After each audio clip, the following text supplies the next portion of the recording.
নমস্কার বন্ধুরা, আপনারা দেখছেন পারফেক্ট পলিটিক্স, সাদা বাংলায় রাজনীতির কথা। বন্ধুরা, সুপ্রিম কোর্টে আরজি কর মামলার শুনানিতে এদিন যা হলো, তারপরে অনেকেই যেটা প্রশ্ন করছেন, বিশেষ করে বিরোধীরা যেটা প্রশ্ন তুলছেন যে এরপরে কি মুখ্যমন্ত্রী মমতা বন্দ্যোপাধ্যায় ব্যাগ গোছাবেন? মানে ব্যাগ গোছানোর সময় কি মুখ্যমন্ত্রীর তাহলে চলে এলো? এই যে ডাক্তারদের সঙ্গে বৈঠক, সেই বৈঠকের পর ৩-৪ জন উচ্চ আধিকারিককে সরানো, সবকিছু করেও কিন্তু কোথাও যেন এই আরজি কর মামলা মমতা বন্দ্যোপাধ্যায়ের মুখ্যমন্ত্রীর কুর্সির নিচের যে ভূমিকম্প, সেই ভূমিকম্পটা কিন্তু আটকাতে পারছে না। মমতা বন্দ্যোপাধ্যায় এত চেষ্টা করেও কিন্তু আরজি কর মামলার যে সন্দেহ, যে রহস্য, সেই রহস্য থেকে কিন্তু মুখ্যমন্ত্রীর কুর্সিকে দূরে রাখতে পারছেন না, মুখ্যমন্ত্রীর কুর্সিকে কিন্তু সন্দেহের বাইরে করতে পারছেন না। আর এখানেই কিন্তু অনেকেই যেটা প্রশ্ন তুলছেন যে মমতা বন্দ্যোপাধ্যায়ের জন্য কি আরজি কর মামলা শেষ পর্যন্ত কুর্সি উল্টানোর কারণ হয়ে দাঁড়াবে? মমতা বন্দ্যোপাধ্যায়কে কি শেষ পর্যন্ত এই আরজি কর মামলার জন্য কুর্সি ছাড়তে হবে? এই প্রশ্নটা কিন্তু ফের উঠতে শুরু করেছে, অনেকেই কিন্তু ফের এই প্রশ্নটা তুলতে শুরু করেছেন। যদিও এদিন সুপ্রিম কোর্টে যেটা দেখা গেছে যে প্রধান বিচারপতি ডিওয়াই চন্দ্রচূড়ের সামনে শুনানির শেষের দিকে এক আইনজীবী মমতা বন্দ্যোপাধ্যায়ের যে পদত্যাগ, সেই পদত্যাগের দাবিতে কিছু কথা বলার চেষ্টা করেছিলেন। তিনি কিন্তু আগ বাড়িয়ে সুপ্রিম কোর্টের কাছে নিজের বক্তব্য পেশ করার চেষ্টা করেছিলেন যে মমতা বন্দ্যোপাধ্যায়ের কুর্সি কেড়ে নেওয়া হোক। আর সেই আইনজীবীর সেই যে অযৌক্তিক দাবি, সেই দাবি শুনতেই কিন্তু প্রধান বিচারপতি ডিওয়াই চন্দ্রচূড় বেশ বিরক্তি বোধ করেন এবং সুপ্রিম কোর্ট কিন্তু পরিষ্কারভাবে যেটা জানিয়ে দিয়েছে যে মুখ্যমন্ত্রী মমতা বন্দ্যোপাধ্যায়ের কুর্সি থাকবে কিনা সেটা কিন্তু এই মামলার বিচার্য বিষয় নয়। এবং এ নিয়ে সুপ্রিম কোর্টের প্রধান বিচারপতি ডিওয়াই চন্দ্রচূড় ঠিক কি বললেন, বন্ধুরা ছোট্ট করে দেখুন। One second. Who are you? Who are you appearing for? Lord, stakeholders are heard. One second. Sir, 1 second. Sir, one second. 1 second. This is not a political forum, all right? All right? Please, two things. You're a member of the bar. We don't require your affirmation to what we say. Please listen to us. You're a member of the bar. What you say has to abide by the rules of legal discipline. We are not here about what you feel about a particular political functionary or the other. That's not our concern. We are dealing with specific grievances of the doctors, and that will be. If you ask me to direct that the chief minister should resign, that's not part of our remit. Lord, the stakeholders are heard. This is not a public platform. He is not concerned. Look, I'm sorry. You please listen to me. Listen to me. What happened? Otherwise, I'll have you removed from the court. 1 second. Listen to me first. All right, we'll take it up after a week. বন্ধুরা, বুঝতেই পারছেন যে supreme কোর্টের প্রধান বিচারপতি dy Chandrachur একটা জিনিস কিন্তু পরিষ্কার করে দিলেন, আর সেই জিনিসটা হচ্ছে যে মুখ্যমন্ত্রী মমতা বন্দ্যোপাধ্যায়ের কুর্সি থাকবে কিনা সেটা কিন্তু সুপ্রিম কোর্ট বলবে না। সুপ্রিম কোর্ট কিন্তু এই আদেশটা দিতে পারে না যে মুখ্যমন্ত্রী হিসেবে মমতা বন্দ্যোপাধ্যায়ের থাকার অধিকার নেই।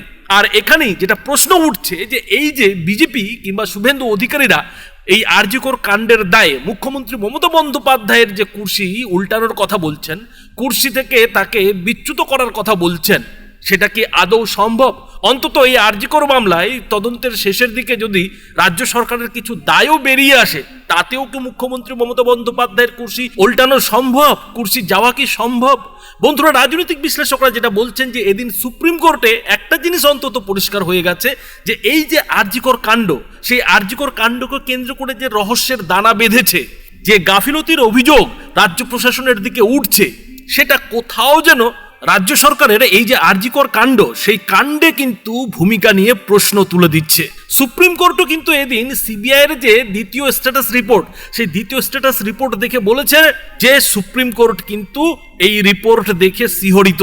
প্রধান বিচারপতি কিন্তু বলেছেন যে সুপ্রিম কোর্টে সিবিআই যে দ্বিতীয় তদন্তের স্ট্যাটাস রিপোর্ট দিয়েছে, সেই রিপোর্টে যেসব তথ্য, যেসব কথা বলা হয়েছে, তাতে কিন্তু তিনিও বিচলিত। আর এই জায়গায় দাঁড়িয়ে সুপ্রিম কোর্ট কিন্তু এদিন সিবিআইকে নির্দেশ দিয়েছে যে মৃতা জুনিয়র ডাক্তারের বাবা মার যে চিঠি, সেই চিঠিকে কিন্তু অতি গুরুত্বের সঙ্গে বিবেচনা করতে হবে। সেই চিঠিতে কিন্তু অতি গুরুত্বপূর্ণ তথ্য রয়েছে, এই রহস্য মৃত্যুর কিন্তু অনেক ক্লু রয়েছে। আর এই যে মৃত জুনিয়র ডাক্তারের বাবা মার চিঠিকে অতি গুরুত্ব দেওয়ার কথা সুপ্রিম কোর্টের, সেটাতেই কিন্তু শুভেন্দু অধিকারীর মতো বিরোধীরা আশার আলো দেখছেন।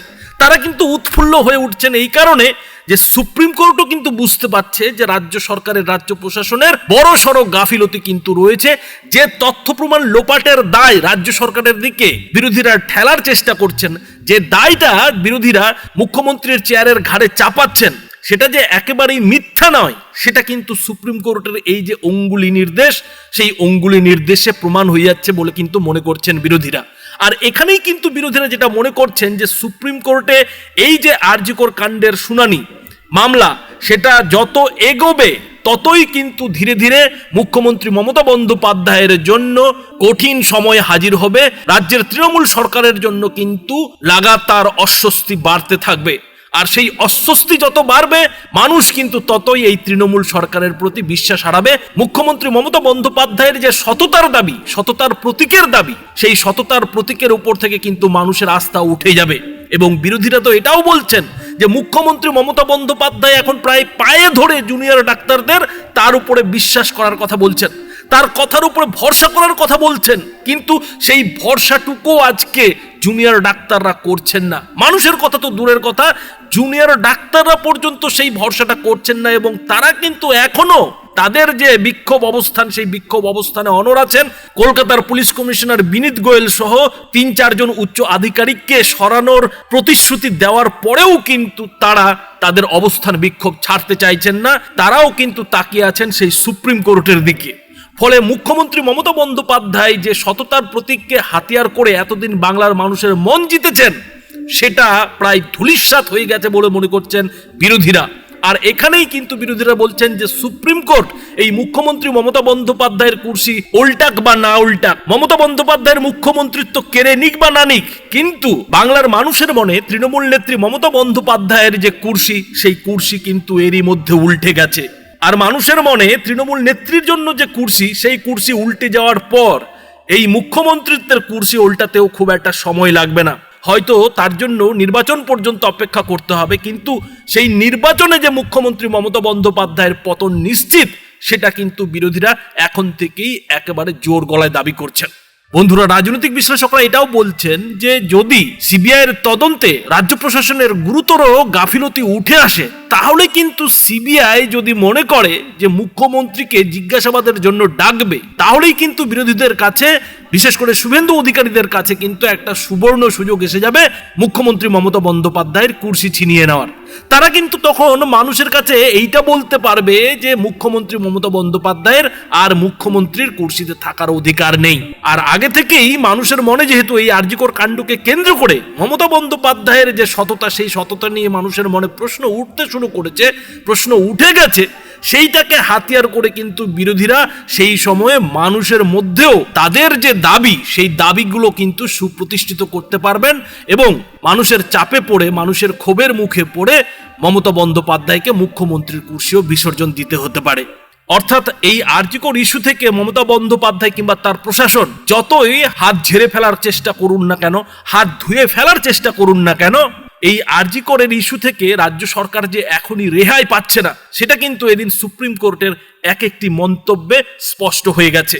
প্রতি ছত্রে ছত্রে কিন্তু সুপ্রিম কোর্ট এদিন রাজ্য সরকারের দিকে আঙুল তুলেছে, রাজ্যের রাজ্য প্রশাসনের দিকে আঙুল তুলেছে যে এইভাবে কি করে রাজ্যে ডাক্তারদের নিরাপত্তা নিশ্চিত করছেন মুখ্যমন্ত্রী মমতা বন্দ্যোপাধ্যায়। এবং শুধুমাত্র তাই নয়, মুখ্যমন্ত্রী মমতা বন্দ্যোপাধ্যায়ের বেশ কিছু সিদ্ধান্তকেও কিন্তু এদিন সুপ্রিম কোর্ট পাল্টাতে বলেছে। ফলে রাজ্য সরকারের যে পদক্ষেপ এই আরজি কর কাণ্ডকে কেন্দ্র করে, সেই পদক্ষেপে কিন্তু সুপ্রিম কোর্ট মোটেও সন্তুষ্ট হতে পারছে না। সুপ্রিম কোর্টে রাজ্য সরকারের আইনজীবী কপিল সিব্বল কিন্তু মোটেও প্রধান বিচারপতি ডিওয়াই চন্দ্রচূড়ের নেতৃত্বাধীন 3 বিচারপতির যে বেঞ্চ, সেই বেঞ্চকে কিন্তু সন্তুষ্ট করতে পারছেন না।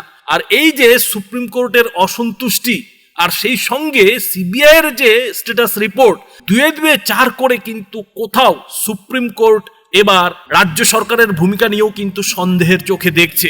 আর এই যে সুপ্রিম কোর্টের রাজ্য সরকারের ভূমিকাকে সন্দেহের চোখে দেখা, সেই সঙ্গে মৃতা জুনিয়র ডাক্তারের বাবার মার চিঠিকে অতি গুরুত্ব দিয়ে সিবিআইকে পর্যবেক্ষণের নির্দেশ দেওয়া, সবকিছু মিলিয়ে কোথাও যেন মমতা বন্দ্যোপাধ্যায়ের জন্য মুখ্যমন্ত্রী হিসেবে আগামী দিনে যে তার কুর্সি, সেই কুর্সিটা কিন্তু কাটার মুকুট হতে চলেছে, এমনটাই কিন্তু বলছেন রাজনৈতিক বিশ্লেষকরা। আর এই যে কাটার মুকুট, এই কাটার মুকুট পরে মমতা বন্দ্যোপাধ্যায় কতদিন তার মুখ্যমন্ত্রীর কুর্সিতে বসে থাকতে পারবেন, সেটাই হচ্ছে এখন সব থেকে বড় প্রশ্ন। আরজি কর মামলার শুনানি আগামী সপ্তাহে ফের সুপ্রিম কোর্টে হওয়ার কথা। এখন ততদিন পর্যন্ত রাজ্য রাজনীতির আর কি পরিবর্তন হয় সেদিকে নিশ্চয়ই সবার নজর থাকবে। তবে বন্ধুরা, এই বিষয়ে আপনাদের কি মতামত তা অবশ্যই এই ভিডিওটির নিচে কমেন্ট বক্সে লিখে জানাবেন। ধন্যবাদ।